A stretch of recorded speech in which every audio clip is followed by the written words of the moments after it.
So guys, সবাইকে শুভ সকালের শুভেচ্ছা। সবাই কেমন আছেন জানাবেন। আমি ভালো আছি।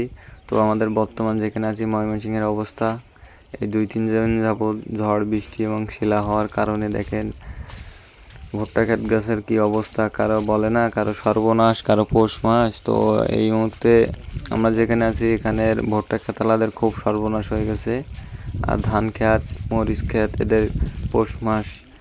তো দেখেন কারো কষ্ট দেখে কেউ হাসবেন না, যখন নিজের দিকে আসবে নিজেও সহ্য করতে পারবেন না। তো দেখেন এই মুহূর্তে ভুট্টা ক্ষেতগুলোর কি অবস্থা। আর কিছুদিন বাদেই ভুট্টাগুলো কাটতে পারতো, একবারে শেষ করে দিয়ে গেছে ভুট্টা ক্ষেতগুলো। দেখেন এই ভুট্টা গাছগুলো সবগুলোই থেয়েছিল এই ঝড় বৃষ্টি এবং শিলের কারণে। দেখেন গাছগুলো সব মাজা ভেঙে গেছে, একবারে গোড়া থেকে ভেঙে গিয়েছে। তো এমন অবস্থায় ভুট্টাগুলো করার কিছু নাই। তারপরও কৃষকেরা আছে যে যদি সোজা হয়, দেখেন পাশের ক্ষেতটা সোজা আছে, আবার কিছু কিছু কিন্তু ওই ক্ষেতটাই একবার শেষ করে দিয়ে গেছে। তো কার কখন কি কপাল কিভাবে ঘুরবে বোঝাবা যায় না, বুঝছেন।